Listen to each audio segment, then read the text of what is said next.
I want to share something personal with you today. A story of mine and a story of people that I've been working for the past 2 years, and I can easily call them my friends now. So, why I believe that the growth is important?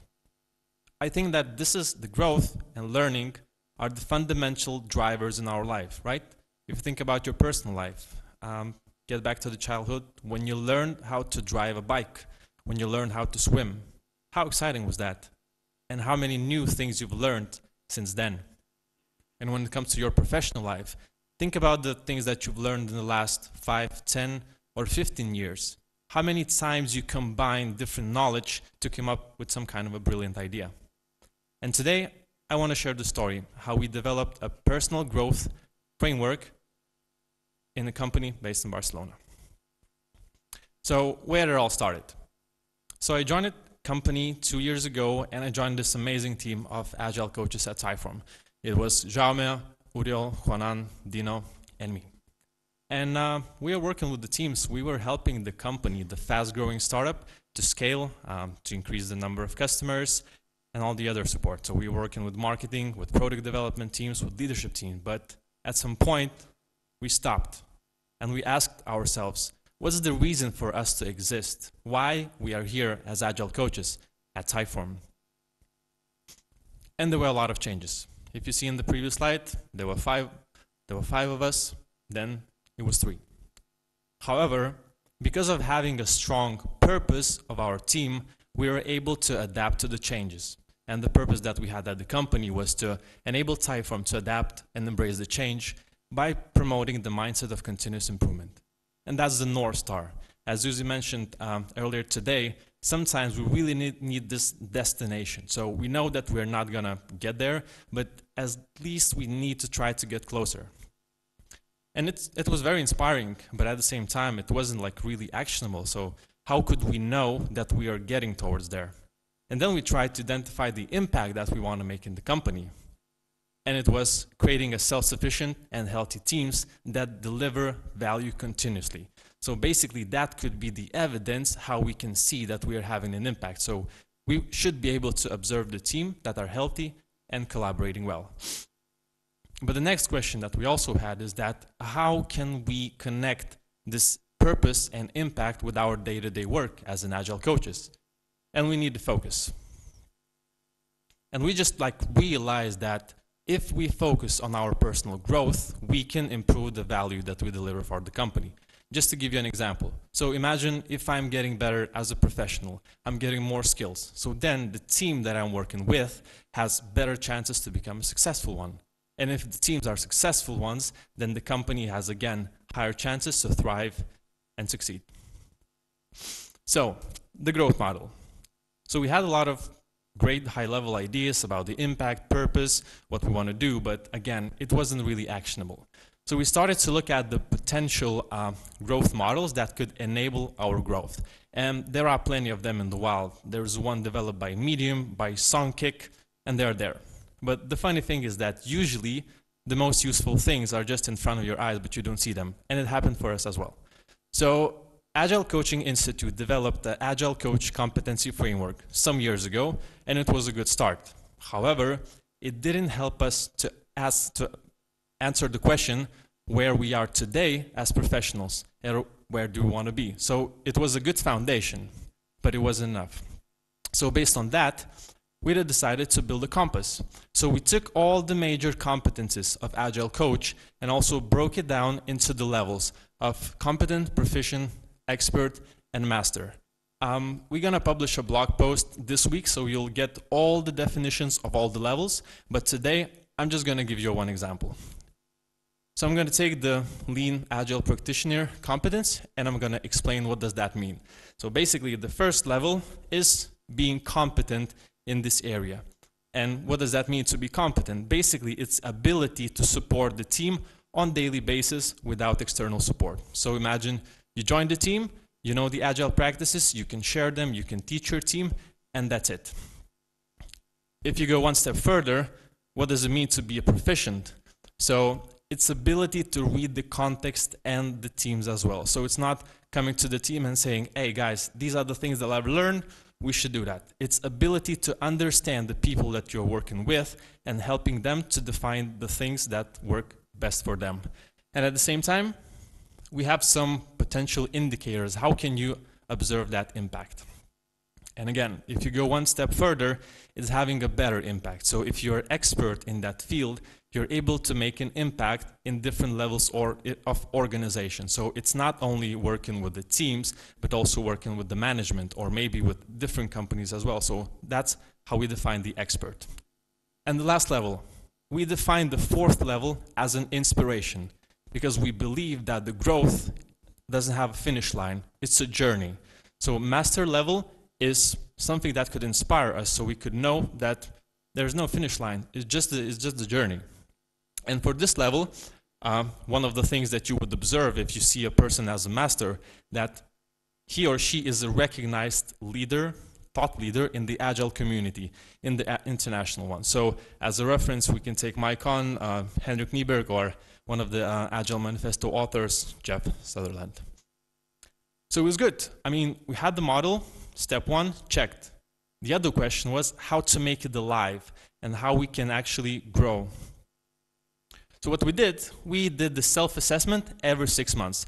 The way how it worked, we were assessing ourselves individually, like I was assessing myself as a lean agile practitioner based on the experience that I had, and my colleagues, my fellow agile coaches, were also sharing their perception. How do they see me working with the teams, and in which level they see myself? And then we take these two pieces together and then we merge them. So basically we have a conversation. Sometimes the insights that you're getting from your coworkers are really valuable, right? So sometimes you might see yourself as a master of something, but your coworker is saying, look, like, you know, you're working with these teams, it's good, but you're not there yet. And you're like, oh yeah, maybe I just had like a better impression of myself. Or it could be the opposite. Maybe you feel that you're just like a competent, and your coworkers are saying, look, you've been doing an amazing job. The conversations and the workshops that you had in the last few months, they were amazing. So the conversation is helping you to define a spot where you are today. What's next? We decided, each of us, to identify the two main areas of growth based on the company needs. So personally, the reason I chose these particular areas, one of them was coaching. So I have to admit, and it's really personal, so it's really hard to make people believe you and coach them when you have a baby face, right? So the only thing that you can do is to become a really good at what you do, right? Then people will start to listen and they're like, oh yeah, he looks like a baby, but he has some points, so maybe we'll believe him. So I had to grow in that area. There was nothing that I can do there. And when it comes to facilitation, I've been attending many meetings, good meetings, bad meetings, and I thought that we spend so much time in meetings that the impact that I could have in my company is trying to teach people and try to make sure that the time that they spend in meetings is efficient. So one of my indicators was that the energy levels in the room. So before we start a meeting, I asked, so guys, what's your energy in the room from 1 to 5, right? And my goal as a facilitator is to try to make sure that it's not consuming like a lot of energy of people. And sometimes what I've noticed is that after meeting, people leave the meeting even more energized. So for me, that's the indicator that the meeting was successful. So what's next? The action plan, the tactics. So after knowing the areas that I wanted to grow, I identified some specific actions that I'm going to execute in the upcoming 6 months to improve my skills in specific areas. So it was attending a course, reading a few books, and applying the practices in my company. And the last one is finding a mentor for inspiration and guidance. So I'll quickly go through how did it look like. So I attended the organizational and systems coaching training. It happened in Barcelona. In a nutshell, it was practice for me how to be neutral in the conversations, right? Because sometimes we feel that when we take this coaching stance, we're still biased. So people are talking to us and we are still having this voice in our head that is telling what should they be doing, right? So here I learned how to step back and observe more than I was before. The second one, facilitation techniques and different practices. So by that time, I was taking every opportunity to facilitate the session in my company. So whenever someone was asking for a retrospective, I was raising my hand. So I facilitated more than 20 sessions in a very short period of time, and it was starting from the retrospectives, then going to the feedback workshops, hive kickoffs, team kickoffs, many different sessions on many different organizational levels, just to build up some more confidence and apply the knowledge that I've read in the books or in the courses. And the last but not least, this is a point that I really want to share with you guys. Having a mentor personally was a game changer for me. So I started to have a mentor 3 years ago, and actually one of the speakers today, Vasily, he was my first mentor. So we started to collaborate with him 3 years ago. And then after 1 year or 1.5, I was looking for another mentor. And this is my latest story, and Jürgen Appello is my current mentor. And that's the thing that I'm really happy about. But if you want to hear the story, how did I manage to get him as my mentor, catch me in the hall. I'll be more than happy to tell you that. Because the thing here is that if you can find a person that is 2 times, 5 times, 10 times better than you, and you can spend some time with him or her, that's an amazing opportunity for you to grow. So I knew where I am today, I identified the areas, and then we did the assessment 6 months after, and I grew in some areas. So when it comes to the coaching, I didn't reach another level, but it didn't matter because I got better, and that's the most important thing. And when it comes to facilitation, I was feeling more and more comfortable, and from time to time I was facilitating the leadership team discussions, and I was feeling comfortable because I did that many times. I had the skills, I had the knowledge, and I was able to serve the company to deliver value. So the last one, define your own growth model. The good thing about this is that this model itself is pretty universal, and now we're going to do a little experiment, and you'll know that. So, step 1. Find like-minded people. Where is Leonard? Is it here? Give me a number from 1 to 3. Random number. 2. And give me a number from 1 to 5. 5. 5. 1, 2, 3, 4, 5. So there are 4 gentlemen sitting in the 5th row. A number from 1 to 4? 1. Gentleman there, would you mind to stand up and tell your name? Yes. And what do you do? What's your role?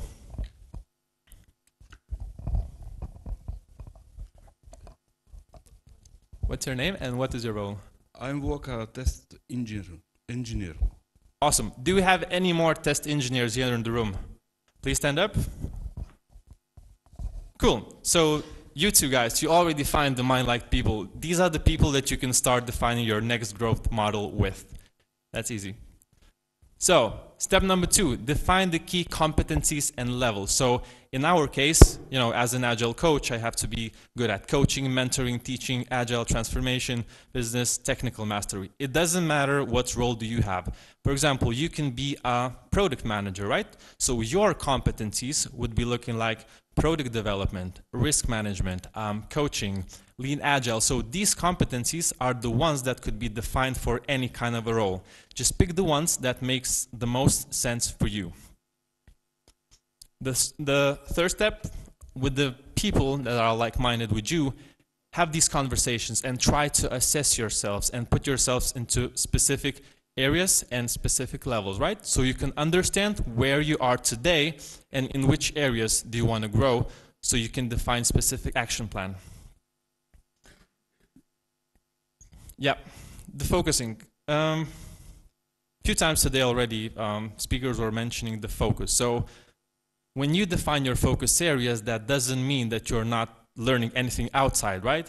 But the good thing is that if you can identify 2 or 1 areas that you want to grow, it's much easier for you to come up with the action plan, and you can say, okay, I know that I want to grow in this area, so then based on that, your actions would be towards that specific area. So focus is really important here. And last one, step number 5, define an action plan. Because probably you've experienced that. We have a lot of good ideas, we have amazing plans. As Suzy mentioned today, she wanted to go for a run. But the problem is, if you don't have the tactics, how you're going to get from point A to point B, it's probably going to fail. So be very specific with the actions that you're defining to grow in competencies. And just before you go, these days, it's really easy to get into the loop of distractions, commitments, meetings, deadlines, and put our personal growth aside. But I was lucky enough to work with some people that grew up as professionals like a Bitcoin in 2017. That was amazing. And I was looking for the recipe, like why did it happen? Like how this person started in a company as an intern, and then 2 years later, he's a senior product manager. It's like, how come?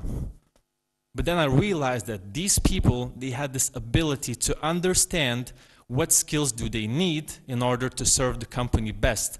And they were asking themselves a question: how can I deliver the most value for my company? How can I be more valued? And that's easy. It's identify the skills and the competencies you need, get them, and apply them. And that's it. So the last thought that I want to leave you here with today. So don't focus on being the best. Don't compare yourself to the others. Just focus on continuously being a better version of yourself. Thank you.